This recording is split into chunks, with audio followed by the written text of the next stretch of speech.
Shalom, selamat pagi. Saya senang dan bersukacita pada pagi hari ini kita bisa kembali bertemu dalam program Sharing and Inspiring dalam segmen Renungan Pagi. Haleluya. Hari ini saudara, kita semakin dekat menjelang akhir tahun. Saya percaya sukacita kita tetap teguh, iman kita tetap teguh, pengharapan kita teguh, karena kita tahu Tuhan selalu menyertai kita. Amin. Saudara-saudara, kita akan melanjutkan renungan kita. Kita akan melanjutkan dari Amsal pasal 8 ayat 12 sampai 21. Pagi ini saya memberikan tema keuntungan memiliki hikmat ya. Jadi orang yang memiliki hikmat itu pasti beruntung. Amin. Sebelum kita mulai renungan kita, mari kita berdoa terlebih dahulu. Bapa yang baik, dalam nama Tuhan Yesus, kami bersyukur pada pagi hari ini.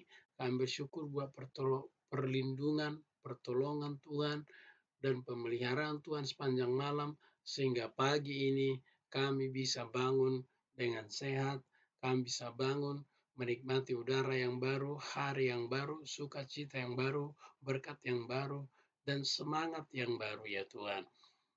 Sebelum kami mau mulai hari ini, kami mau ya Tuhan belajar firman-Mu, karena kami tahu firman-Mu itulah pelita bagi kaki kami, terang bagi jalan kaki kami. Dan itulah yang menuntun kami, yang membimbing kami, sehingga sepanjang hari ini kami hidup memuliakan nama Tuhan. Sehingga sepanjang hari ini hidup kami berkenan di mata Tuhan. Terima kasih Tuhan Yesus, terima kasih. Terpujilah Tuhan di segala Tuhan. Dalam nama Yesus kami berdoa. Tuhan, kami juga memohon dengan rendah hati, biarlah Roh Kudus yang bekerja di antara kami, mengurapi kami, menginspirasi kami, mencelikkan mata rohani kami, dan membantu kami untuk mengerti firman-Mu, sehingga kami bisa menjadi pelaku-pelaku firman Tuhan. Demikian juga hamba-Mu ya Tuhan. Hamba-Mu sangat terbatas. Biarlah Roh Kudus yang menolong. Biarlah Roh Kudus yang memimpin. Biarlah Roh Kudus yang menuntun. Biarlah Roh Kudus yang memilih setiap kata-kata yang keluar dari mulut hamba-Mu. Sehingga setiap pengajaran yang keluar dari mulut hamba-Mu di bawah pimpinan Roh Kudus. Sehingga setiap pengajaran itu keluar dari mulut hamba-Mu menguatkan, meneguhkan, menginspirasi, bahkan memberkati, bahkan menginspirasi setiap orang yang mendengarkan, kapan saja, di mana saja. Video pengajaran firman Tuhan yang diputar, Roh Kudus berkarya di sana, pengurapan Tuhan nyata di sana. Terima kasih Tuhan Yesus. Dalam nama Yesus kami berdoa. Haleluya. Amin. Amin saudara-saudara, mari kita buka Alkitab kita, Amsal 8, ayat yang ke-12 sampai 21. Aku hikmat tinggal bersama-sama dengan kecerdasan, dan aku mendapatkan pengetahuan dan kebijaksanaan. Takut akan Tuhan ialah membenci kejahatan. Aku benci kepada kesombongan, kecongkakan, tingkah laku yang jahat, dan mulut penuh tipu muslihat. Padaku ada nasihat dan pertimbangan. Akulah pengertian, padakulah kekuatan. Karena aku para raja memerintah, dan para pembesar menetapkan keadilan. Karena aku para pembesar berkuasa, juga para bangsawan, dan semua hakim di bumi. Aku mengasihi orang yang mengasihi aku, dan orang yang tekun mencari aku akan mendapatkannya. Kekayaan dan kehormatan ada padaku, juga harta yang tetap dan keadilan. Buahku lebih berharga daripada emas, bahkan lebih daripada emas tua. Hasilku lebih daripada perak pilihan. Aku berjalan pada jalan kebenaran di tengah-tengah jalan keadilan. Haleluya, luar biasa saudara-saudara. Yang pertama dikatakan di sini, aku hikmat tinggal bersama-sama dengan kecerdasan. Aku mendapatkan pengetahuan dan kebijaksanaan. Kalau boleh saya katakan ini adalah satu paket yang luar biasa di mana kita memiliki hikmat ya, dan hikmat itu tinggal bersama-sama dengan kecerdasan. Artinya apa? Ketika kita memiliki hikmat, maka kita juga memiliki kecerdasan. Dikatakan aku mendapatkan pengetahuan dan kebijaksanaan. Maka karena hikmat itu di sini dia dipersonifikasi oleh Salomo ya, dikatakan mendapatkan pengetahuan dan kebijaksanaan ya. Jadi ketika kita memiliki hikmat, maka ada kecerdasan, pengetahuan ya, kemudian kebijaksanaan. Ketika kita memiliki keempat paket yang luar biasa ini, maka kita menjadi orang-orang yang sangat produktif baik dalam pekerjaan Tuhan dan juga pekerjaan kita sehari-hari. Kita menjadi orang yang berhikmat, kita menjadi orang yang cerdas, kita menjadi orang yang memiliki pengetahuan, kita menjadi orang yang memiliki pengertian. Dengan demikian, kita bisa memberi yang terbaik dalam pekerjaan Tuhan, memberi yang terbaik dalam pekerjaan kita. Tentu semuanya kita lakukan itu bukan untuk diri kita, ya. Firman Tuhan jelas mengatakan kita perbuat semua itu untuk nama Tuhan. Ayat yang ke-13, takut akan Tuhan ialah membenci kejahatan. Aku benci kesombongan, kecongkakan, tingkah laku yang jahat, dan mulut penuh tipu muslihat. Di sini Salomo kembali menegaskan takut akan Tuhan. Ya, menarik sekali. Dikatakan di sini, takut akan Tuhan membenci kejahatan. Jadi kalau orang suka kejahatan berarti nggak takut akan Tuhan. Sederhananya begitu. Salah satu alat ukur kita itu, kita menjadi orang yang takut akan Tuhan, seberapa benci kita kepada kejahatan dan seberapa cinta kita kepada kebenaran. Sekali lagi, salah satu ukuran bagi kita seberapa takut kita akan Tuhan, yaitu seberapa benci kita kepada kejahatan dan seberapa cinta kita kepada kebenaran, yaitu kebenaran firman Tuhan. Ya, kita lanjutkan lagi. Aku benci kepada kesombongan, kecongkakan, tingkah laku yang jahat, dan mulut penuh tipu muslihat. Ya, sebenarnya kalau kita perhatikan, ya tanda bacanya di sini adalah titik koma. Ya, berarti ini adalah melanjutkan dari statement berikutnya itu, takut akan Tuhan ialah membenci kejahatan. Aku benci. Ingat, di sini jelas dikatakan, di sini aku benci kepada kesombongan. Lagi-lagi di sini Salomo sedang mempersonifikasi hikmat ya. Kalau kita lihat di ayat yang ke-12 dia personifikasi aku hikmat ya. Jadi ini kembali lagi hikmat. Hikmat itu benci kepada kesombongan, kecongkakan, tingkah laku yang jahat, dan mulut tipu muslihat. Maka ketika kita mencari hikmat, ya nanti ada perintah di bawah. Ketika kita mencari, maka kita harus menjauhkan namanya kesombongan, kecongkakan, tingkah laku yang jahat, mulut yang penuh tipu muslihat. Sangat mustahil orang sombong bisa menemukan hikmat. Ya kan? Hikmat yang dari Tuhan maksud saya. Apalagi orang congkak, apalagi tingkah lakunya penuh kejahatan dan mulutnya tipu muslihat, itu bukan hikmat. Kalau kita buat kalimat positifnya, maka hikmat itu cinta kepada kerendah hatian, ya.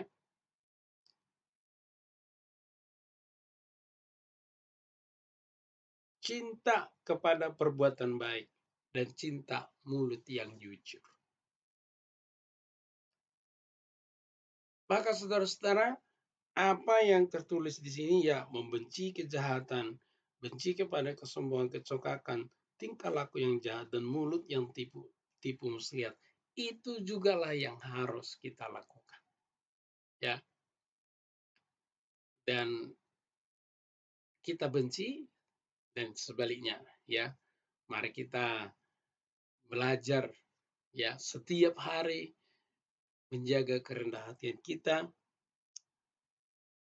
Setiap hari kita belajar hidup sesuai dengan firman Tuhan, dan setiap hari kita belajar jujur, ya, supaya hikmat itu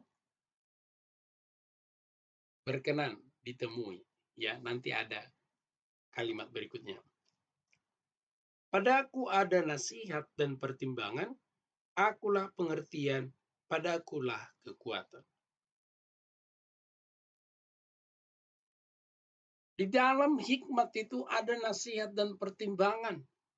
Orang-orang yang berhikmat, mereka pasti punya nasihat yang luar biasa. Seperti Salomo dalam konteks ini, kita bisa melihat nasihatnya begitu luar biasa. Karena hikmatnya dari Tuhan, tentu dia selalu menekankan pada takut akan Tuhan. Dan ada pertimbangan. Pertimbangan-pertimbangan ini tentu sangat penting. Orang yang penuh pertimbangan pasti akan selalu mengambil keputusan-keputusan yang terbaik. Orang yang penuh pertimbangan tentu tidak akan mudah terjerat, ya. Kalau dalam sebelumnya konteksnya perempuan-perempuan jalang, tentu tidak akan terjerat dengan itu. Karena apa? Di dalam hikmat itu ada nasihat dan pertimbangan. Hikmat itu sendirilah pengertian dan padanya ada kekuatan. Kekuatan yang dimaksud di sini bukanlah kekuatan fisik, tetapi lebih kepada kekuatan non-fisik. Lebih kepada pengaruh.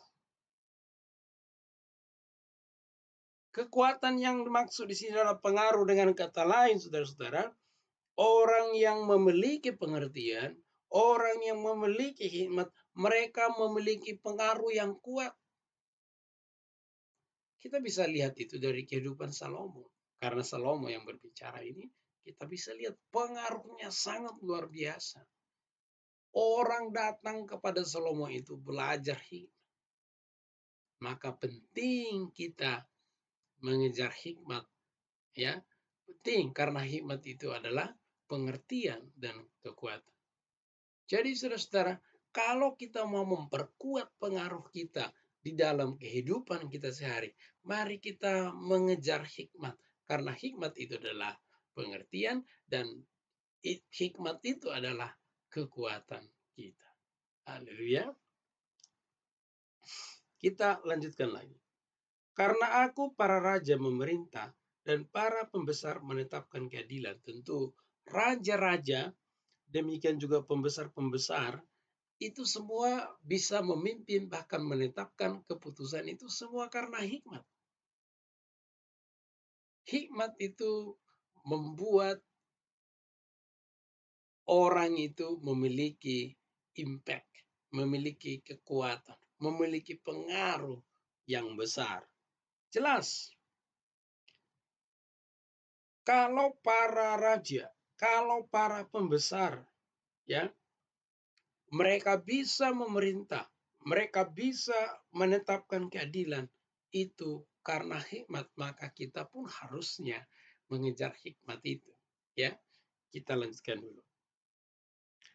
Karena aku para pembesar berkuasa, juga para bangsawan, dan semua hakim di bumi. Artinya, pejabat-pejabat negara itu memimpin itu karena hikmat. Maka kita harus mengejar hikmat itu.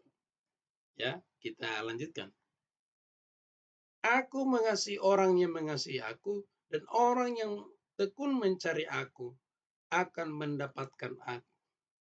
Nah, dengan kata lain di sini, kalau kita mengasihi, tahu mengasihi ya, mengasihi, tapi kalau boleh saya pakai kata yang lebih tepat, kalau kita cinta kepada hikmat, maka kita akan kejar itu hikmat. Demikian juga ya, kalau kita mengasihi, kita kejar itu hikmat. Itu sebabnya di bawah dipertegas apa?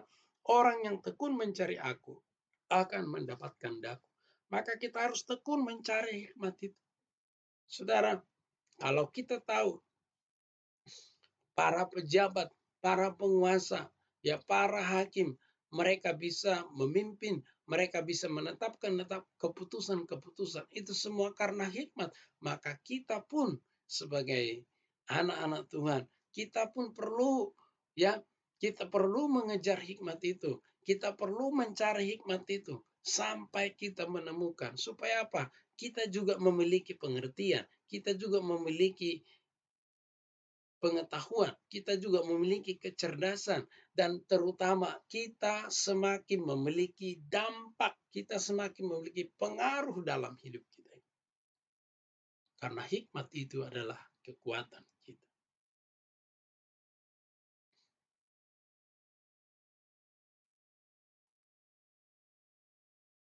Sekali lagi saya mau katakan saudara, bila saya dan saudara mau menjadi orang-orang yang berhikmat, mau menjadi orang-orang yang memiliki pengaruh di dalam kehidupan ini, mari kejar itu hikmat. Mari kita cari hikmat itu sampai kita menemukan. Bukankah dalam Alkitab ada tertulis, jika seseorang kekurangan hikmat, hendaklah ia memintanya. Kalau kita merasa kekurangan hikmat, mari kita cari, mari kita minta kepada Tuhan. Jelas dikatakan takut akan Tuhan adalah permulaan akan hikmat.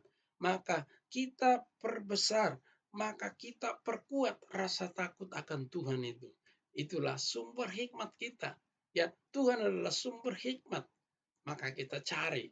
Ya, kita cari Tuhan, maka kita juga akan menemukan hikmat itu. Itulah yang menjadi dampak atau impact di dalam kehidupan kita sehari-hari.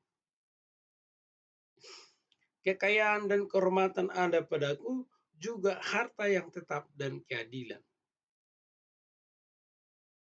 Ya tentu orang yang berhikmat itu akan memiliki kekayaan, kehormatan, dan juga harta yang tetap dan keadilan.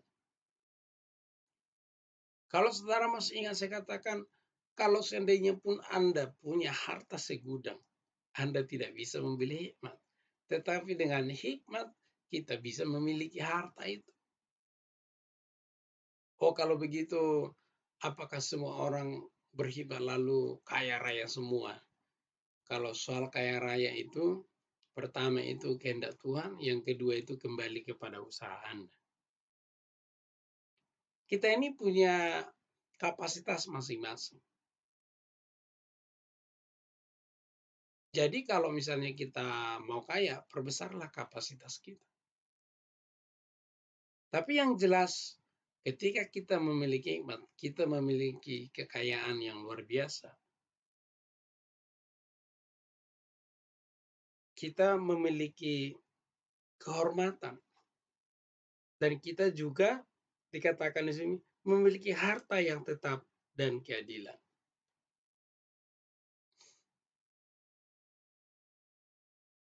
Jadi dengan hikmat kita bisa peroleh itu. Karena dalam hikmat ada itu. Jadi mari kita kejar itu hikmat. setiap kita punya level atau punya kapasitas kaya masing-masing. Jadi kalau saudara mau kaya, ya tinggal kapasitasnya diperbesar. Kita lanjutkan. Buahku lebih berharga daripada emas, bahkan dari emas tua, hasilku lebih dari perak pilihan. Ya, itu sebabnya dalam ayat-ayat sebelum dikatakan hikmat itu jauh lebih berharga dari permata apapun yang kita inginkan. Ya, jelas dikatakan di sini buahnya itu melebihi ya emas. Buahnya itu melebihi perak pilihan. Seperti yang saya katakan tadi.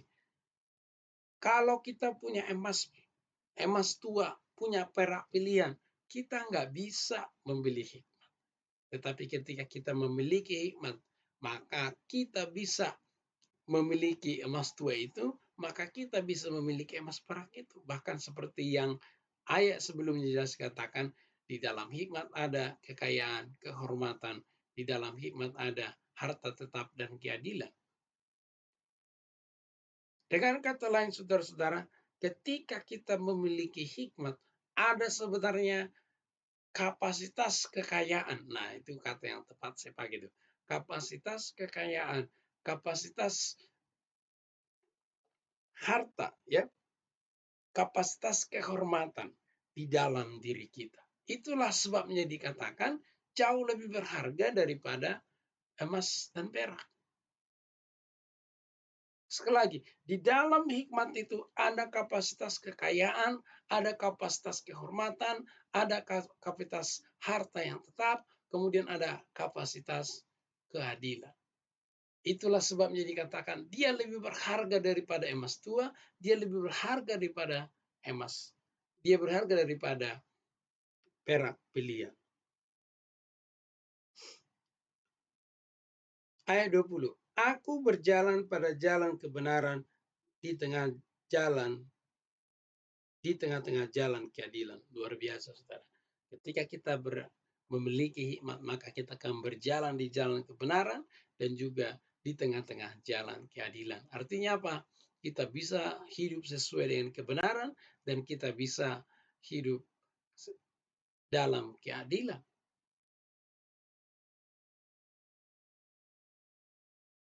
Bisa saja kita berhadapan dengan ketidakadilan, tetapi dalam kondisi yang seperti itu pun kita bisa merasakan hidup ini adil karena keadilan kita datangnya dari Tuhan.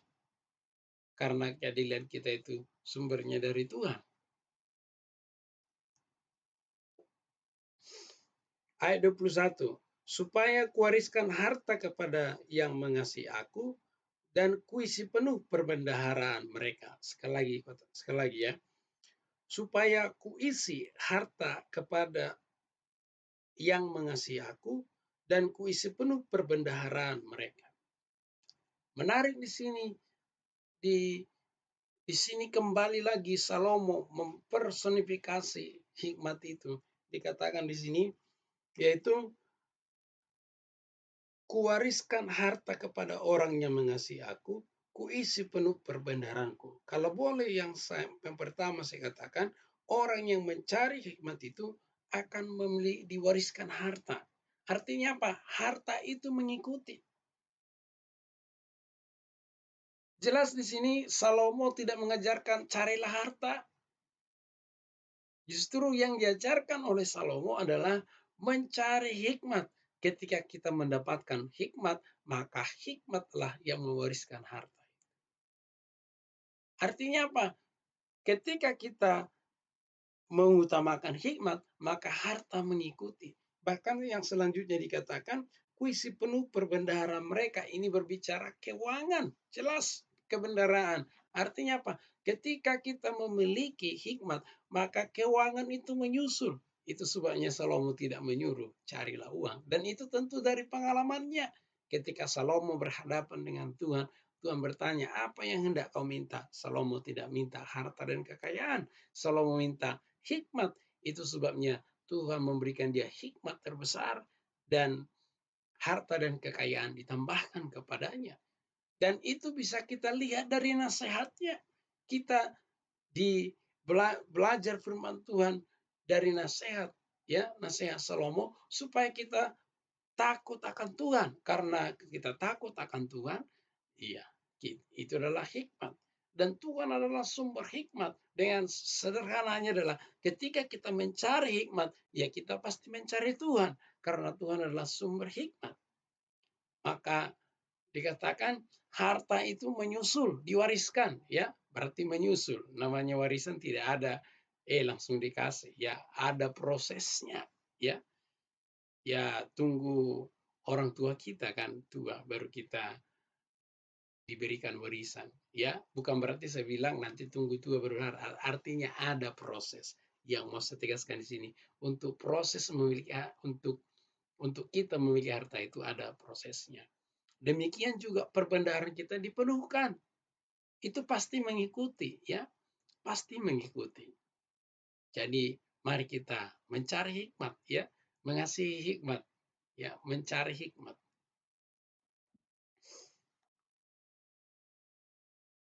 Jadi saudara-saudara, di sini pagi ini kita belajar keuntungan memiliki hikmat. Luar biasa, ya. Yang pertama tadi saudara-saudara, ketika kita memiliki hikmat, maka kita memiliki satu paket yang luar biasa yang membuat kita memiliki pengaruh yang besar dalam hidup ini, yaitu kita memiliki hikmat, kecerdasan, pengetahuan, dan kebijaksanaan. Wow, luar biasa. Saudara, kalau kita memiliki hikmat, kecerdasan, pengetahuan, kebijaksanaan, saya percaya kita menjadi orang-orang yang sangat produktif, baik di mata Tuhan dan juga di mata manusia. Kita menjadi orang yang memiliki pengaruh yang besar. Maka saudara-saudara, kita kejar itu hikmat, ya. Ketika kita mengejar hikmat, tentu kita mengejar Tuhan juga. Haleluya. Di sini katakan, takut akan Tuhan ialah membenci kejahatan, aku benci kepada kesombongan, kecongkakan, tingkah laku yang jahat, dan mulut yang penuh tipu muslihat. Nah, keuntungannya di sini, keuntungan kita memiliki hikmat di sini adalah, ya tentu itu adalah kita memiliki rasa takut akan Tuhan dan membenci segala kejahatan. Orang yang berhikmat, ya pasti takut akan Tuhan dan membenci segala kejahatan.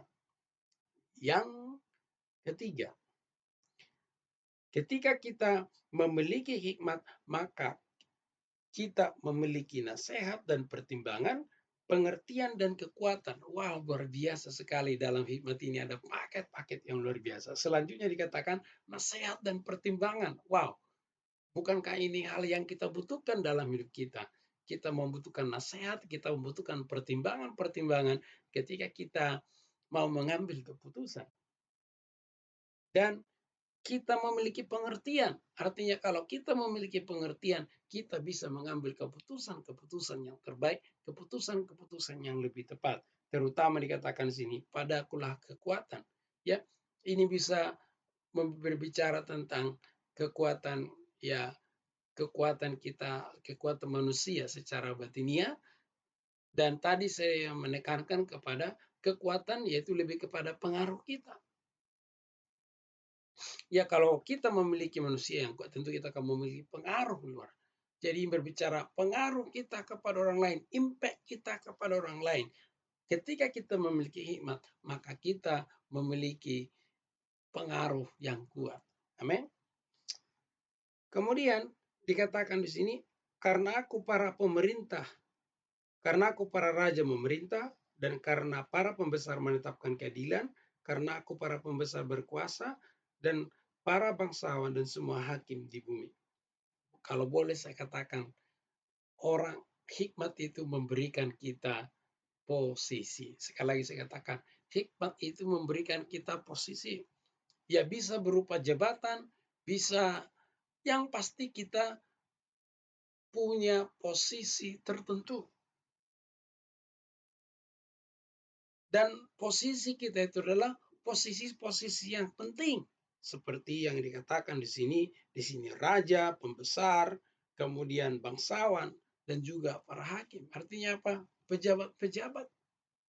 ya, posisi dan jabatan. Kalau boleh saya katakan begitu ya. Hikmat itu membuat kita memiliki posisi dan jabatan.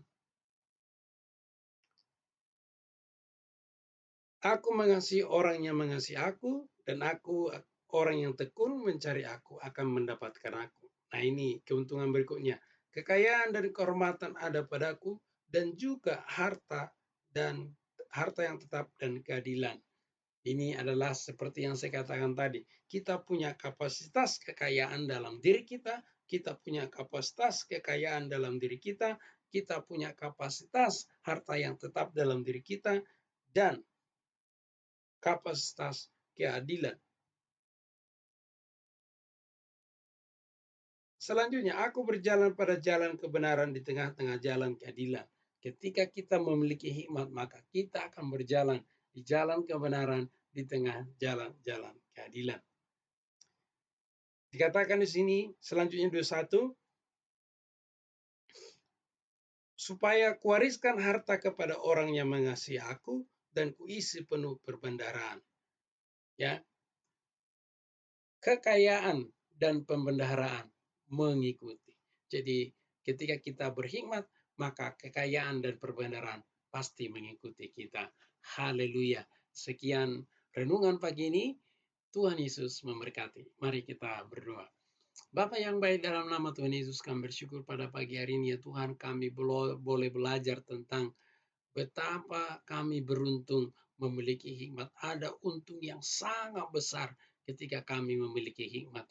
Biarlah kami mencari Tuhan karena kami tahu Tuhan adalah sumber hikmat. Biarlah kami semakin hari semakin takut akan Tuhan karena permulaan hikmat ialah takut akan Tuhan. Oleh sebab itu ya Tuhan, biarlah semakin hari kami semakin takut akan Engkau, semakin hidup sesuai dengan kehendak-Mu, semakin hidup sesuai dengan firman-Mu. Roh Kuduslah yang menolong kami. Biarlah apa yang diajarkan oleh firman-Mu, biarlah itu kami alami. Biarlah itu kami terapkan dalam kehidupan kami sehari-hari. Terima kasih Tuhan Yesus, terima kasih. Biarlah Roh Kudus yang menolong kami, supaya kami bisa menjadi orang-orang yang berhikmat dalam kehidupan kami setiap harinya. Terima kasih Tuhan Yesus, terima kasih. Hamba-Mu sudah selesai berbicara, biarlah Roh Kudus yang berbicara. Kapan saja video firman Tuhan ini, pengajaran firman Tuhan didengarkan, di situ Roh Kudus bekerja, di situ Roh Kudus menguatkan, meneguhkan, menyiapkan, mencelikkan, maka memberikan pengertian kepada setiap orang yang mendengar, kapan saja, di mana saja.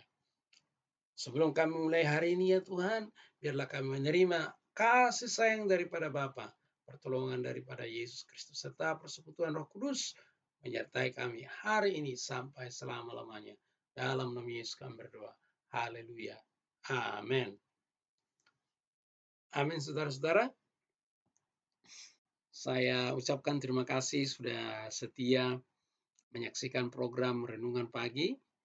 Dan sekali lagi saya ucapkan juga terima kasih buat dukungannya dalam bentuk ya Bapak Ibu like video ini, karena video pengajaran firman Tuhan ini memberkati saudara-saudari, dan juga membagikannya kepada orang lain supaya orang lain juga, saudara-saudara kita yang lain, bisa mendapat berkat rohani sama seperti yang Bapak Ibu alami ya. Dan saya merekomendasi untuk menekan tombol subscribe-nya. Silakan tekan tombol subscribe-nya dan diaktifkan loncengnya biar setiap kali saya upload video pengajaran firman Tuhan di sini, Bapak Ibu tidak ketinggalan. Sekali lagi saya Dr. Tuluk Marmun mengucapkan selamat beraktivitas. Tuhan Yesus memberkati. Shalom.